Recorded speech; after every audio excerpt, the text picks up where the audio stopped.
नमस्कार प्रिय विद्यार्थियों। आज की कक्षा में हम विप्लव गायन, जो कविता आपकी पाठ्य पुस्तक वसंत भाग 2 में से है, उसी के प्रश्नोत्तर यहाँ हल करेंगे। विप्लव गायन, इसकी कविता को हमने अच्छे ढंग से समझ लिया है। आइए शुरू करते हैं। कविता का सबसे पहला प्रश्न, कण कण में ही व्याप्त वही स्वर, कालकूट की फणी का चिंतामणि। वही स्वर, वह ध्वनि एवं वही तान आदि वाक्यांश किसके लिए, किस भाव के लिए प्रयुक्त हुए हैं? आपका उत्तर कुछ इस प्रकार से हो सकता है।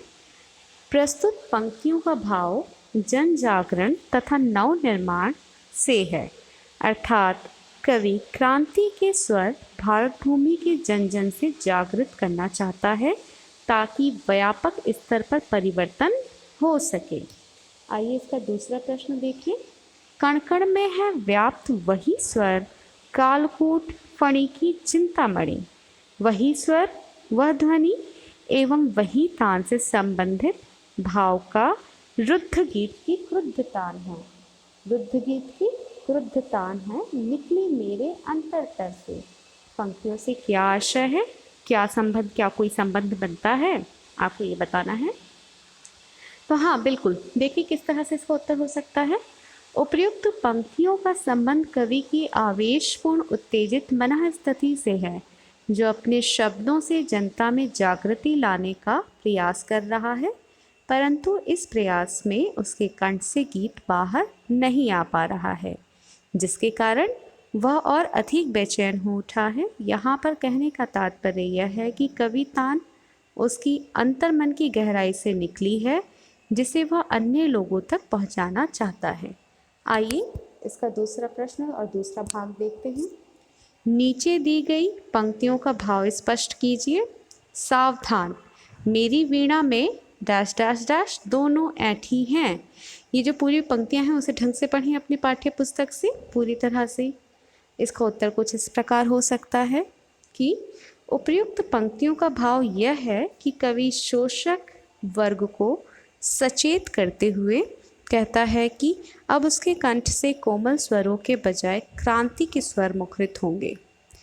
ऐसे में यदि उसकी उंगलियां या मिज़राबें टूट भी जाएं तो उसे उसकी परवाह नहीं है, अर्थात अब कवि की वीणा से कोमल स्वरों की अपेक्षा क्रांति की आग उगलेगी, क्योंकि जब बदलाव होता है तब पुरानी मान्यताएं टूटती हैं और नई स्थापित होती हैं, इसलिए उनकी परवाह नहीं करना चाहिए। आइए तीसरा प्रश्न देखें। कविता के मूल भाव को ध्यान में रखते हुए बताइए कि इसका शीर्षक विप्लव गायन क्यों रखा गया होगा। इम्पोर्टेंट प्रश्न है, महत्वपूर्ण है, इसे अच्छे से देखें। इस कविता में क्रांति लाने, विप्लव की बात मुखर हुई है। कवि ने अपने गीत के माध्यम से ऐसी ही तान छेड़ने की बात कर रहा है जिससे क्रांति आ जाए, ताकि जनमानस को नई उमंग और सुख शांति का एहसास हो। अब हम भाषा की बात पर चर्चा करेंगे।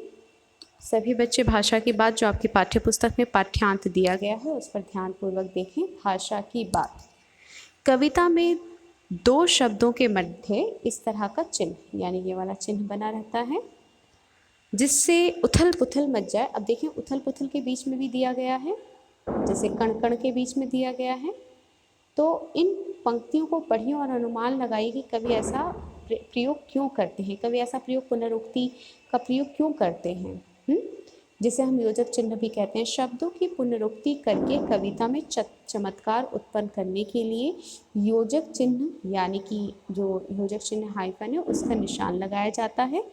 प्राय जो कवि होते हैं, कवि उन शब्दों पर विशेष बल देने के लिए ऐसा प्रयोग करते हैं। आइए पांचवा देखें।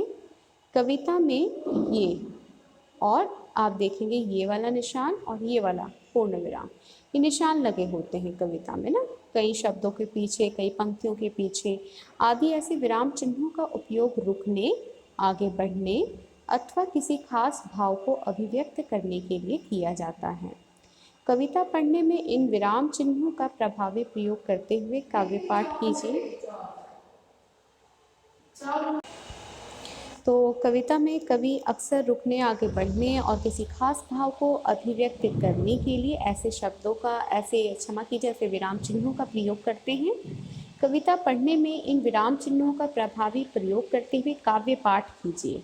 गद्य में आमतौर पर है शब्द का प्रयोग वाक्य के अंत में किया जाता है, जैसे देशराज जाता है। अब कविता की निम्न पंक्तियों को देखिए, ध्यान से देखिए ज़रा।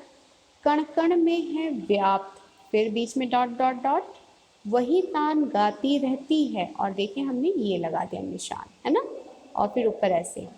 तो ये कुछ निशान कविता को, कविता के भाव को व्यक्त करने के लिए अलग ही ढंग के विराम चिन्हों का प्रयोग किया जा रहा है। इसको ध्यान से पढ़ें और देखें क्या भाव इससे व्यक्त होते हैं। कविता में अगर आपको ऐसे अन्य प्रयोग मिले हैं तो उन्हें छाट कर लिखिए। कुछ ये 3 प्रकार के आपके समक्ष उत्तर हो सकते हैं। रोम रोम गाता है वह ध्वनि, ठीक है। आपको यहीं तक करना है बस, इसके बाद कोई भी प्रश्न हल नहीं करना। प्रश्न संख्या 5 तक ही आप हल करेंगे। आज की कक्षा के लिए इतना ही। धन्यवाद।